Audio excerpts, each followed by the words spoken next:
गुरु प्यारी साध संगत जी, आप सभी को राधा स्वामी जी। संगत जी, यह साखी कोरोना टाइम की है, जब पूरी दुनिया में कोरोना ने अपनी दस्तक दी और तब और दूसरे देशों में भी लॉकडाउन लगा हुआ था। तो भारत में भी दिल्ली, मुंबई, कोलकाता और बाकी जगहों पे भी लॉकडाउन था।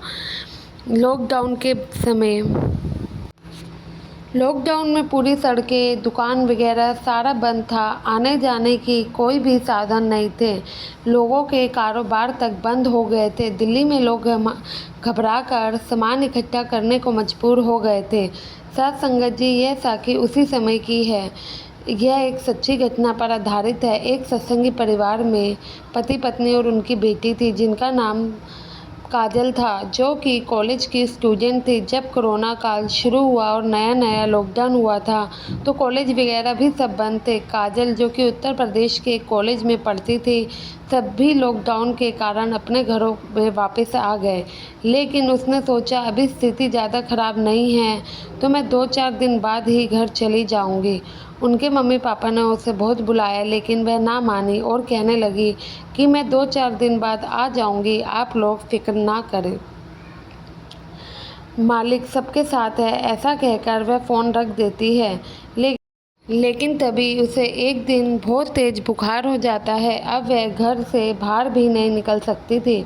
उसे खाना देने वाला भी कोई नहीं था और वह परेशान होकर अपने घर पे फ़ोन करती है, बताती है कि मैं यहाँ अकेली हूँ और मुझे बुखार है। तो उसके पापा बहुत ही ज़्यादा उससे गुस्सा होते हैं और कहते हैं कि बेटा, हमने तो तुम्हें पहले ही कहा था घर आ जाओ, लेकिन तुम ना माने। इतना कहकर उसके पापा फ़ोन रख देते हैं। इधर उसके माता पिता को अब उसकी बहुत ही ज़्यादा चिंता सताने लगी, क्योंकि अब उनकी बेटी वहाँ पे अकेली थी। साथ वाले बच्चे भी अपने घर जा चुके थे। संगत जी, जब कोई भी हमें रास्ता नहीं दिखता, तो मालिक के अलावा हमें कुछ समझ नहीं आता है।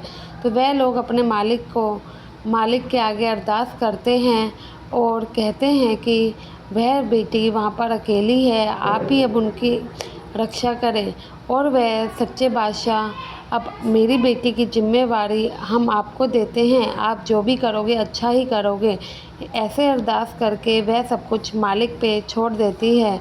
अब जिनका दिल सच्चा होता है, तो मालिक उनकी ना सुने, ऐसा नहीं हो सकता। कितनी भी दुख की घड़ी क्यों ना हो और उन लोगों का विश्वास नहीं डोलता, तो ऐसे में मालिक भी उनका साथ ज़रूर देता है। ऐसे ही उस बेटी के माता पिता ने बाबा जी के आगे अरदास करी और निश्चिंत हो जाते हैं। उन्हें पता है कि बाबा जी जो करेंगे अच्छा ही करेंगे।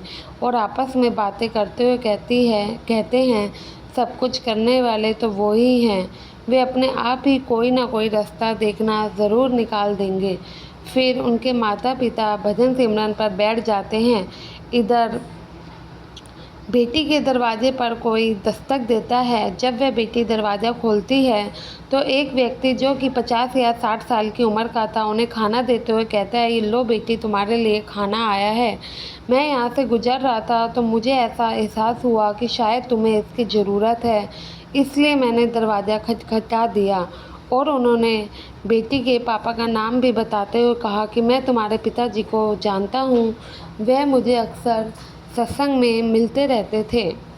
जब उनकी बेटी यह बात सुनती है, पर वह कहती है, अच्छा ऐसा है, लेकिन मैं तो आपको नहीं जानती हूँ।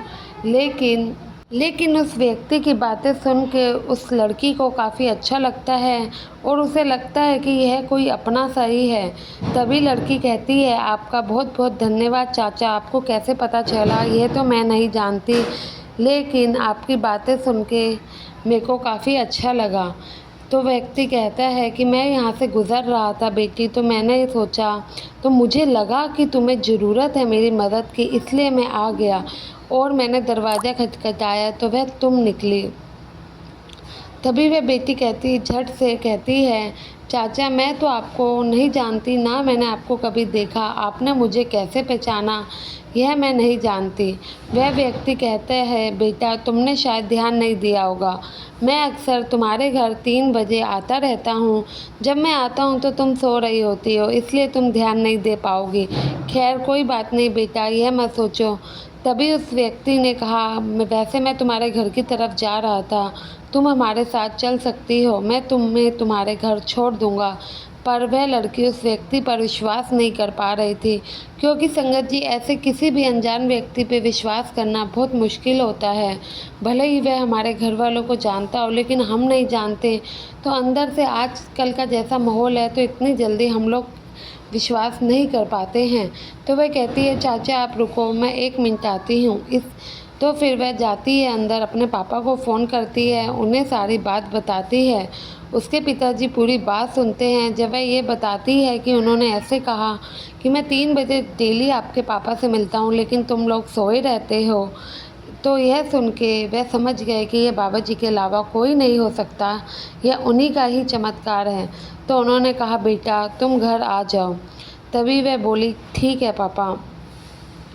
और इतना कह के वह उनके साथ चली जाती है। लेकिन जैसे ही वह गाड़ी में बैठती है, पता नहीं लगा कि उसकी कब आँख लग गई, क्योंकि उनकी तबीयत पहले से ही ख़राब थी, बुखार तो बहुत तेज़ था ही, इसलिए उसे कुछ पता नहीं लगा।